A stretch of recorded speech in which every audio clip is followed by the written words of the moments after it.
नव्य news के तत्वाधान में आयोजित सम्मान समारोह कार्यक्रम का आयोजन किया गया, जिसमें पारपट्टी क्षेत्र के रहने वाले ठाकुर योगेंद्र सिंह भदौरिया राष्ट्रीय अध्यक्ष क्षत्रिय महासभा का सम्मान समारोह बड़े ही धूमधाम के साथ मनाया गया, जिसमें कार्यक्रम के आयोजक अरविंद भदौरिया उर्फ कन्नू ब्लॉक अध्यक्ष क्षत्रिय महासभा बड़पुरा इटावा द्वारा ठाकुर योगेंद्र सिंह भदौरिया पारपट्टी क्षेत्र के क्षत्रिय नेता होने के कारण उनके सम्मान समारोह में क्षेत्र के सम्मानित पत्रकार बंधु ने बढ़ चढ़कर हिस्सा लिया।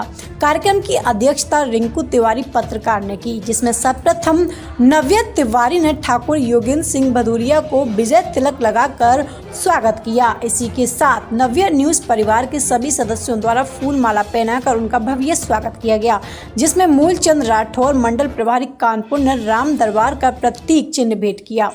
इसी के साथ कार्यक्रम के आयोजक अरविंद भदौरिया ने ठाकुर योगेंद्र सिंह भदौरिया को पगड़ी अनुवाद एवं प्रतीक चिन्ह देकर सम्मानित भी किया गया। इसी के साथ ठाकुर योगेंद्र सिंह भदौरिया को तलवार भेंट कर महाराज सिंह पत्रकार राजेंद्र भदौरिया, अमर भदौरिया सिंह चौहान, अरविंद भदौरिया द्वारा भेंट की गई। इसी के साथ ठाकुर योगेंद्र सिंह भदौरिया के साथ उनकी धर्मपत्नी उपदेश भदौरिया को नव्य न्यूज के संपादक रीना तिवारी ने पगड़ी बांधकर स्वागत किया।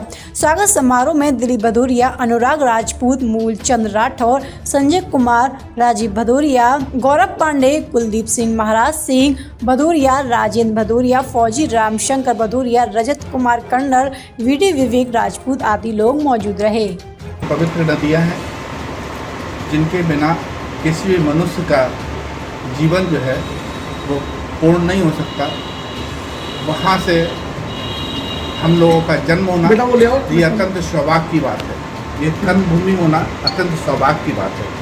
चंबल और जमुना की माटी को नमन करते हुए, आप सब लोगों को प्रणाम करते हुए, यहाँ सदैव जो है पारपट्टी वीरों की भूमि रही है, उसको प्रणाम करते हुए मैं आप लोगों का सादर अभिनंदन और स्वागत करता हूँ।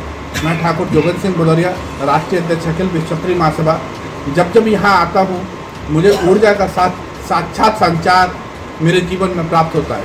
मुझे ऐसा लगता है कि ये जगह ऐसी है यहाँ आदमी हर व्यक्ति यहाँ से प्रेरणा ले सकता है। यह जगह साहित्यकारों की जन्मभूमि रही है, यह वीरों की जन्मभूमि रही है। यहाँ आकर के ऐसा लगता है कि अपनत्व है, अपने जीवन में है। मैं महाराणा प्रताप की जयंती समारोह में मुझे इस बार चित्तौड़गढ़ में जाने का शुभ अवसर प्राप्त हुआ। वहाँ जाकर के जो मुझे ऊर्जा और संचार का प्राप्त हुआ, उससे कम अनुभव मुझे कभी भी चंबल की माटी पर आकर के नहीं होता।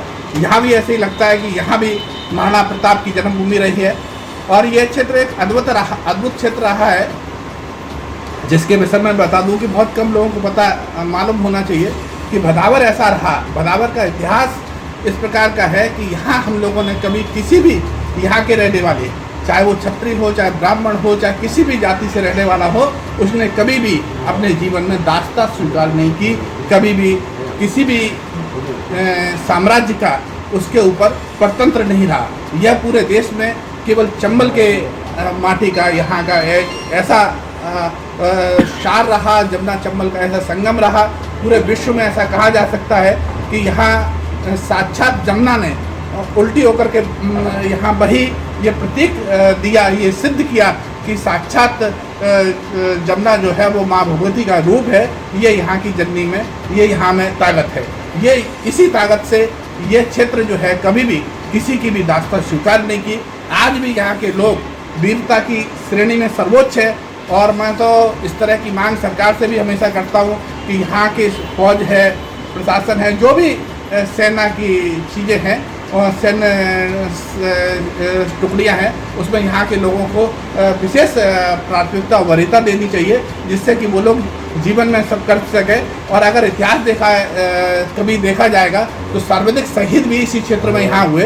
अब उनको, उनके परिवारजन को कितना लाभ मिला नहीं मिला, ये देशकाल परिस्थितियाँ है। लेकिन मेरी पुनः यहाँ पर आकर के सरकार से मांग है कि यहाँ की वीरता के लोगों को पूर्ण एक मौका मिले और उनको विशेष रूप से जो है रियायत दे करके वो यहाँ चाहे किसी भी धर्म किसी भी जाति का हो, चाहे वो क्षत्रिय हो, चाहे राजपूत हो, या किसी से भी ब्राह्मण हो, किसी भी जाति में जन्म लेता हो, लेकिन अगर यहाँ का है तो उसमें निश्चित रूप से उसकी वीरता अलग निखर आती है।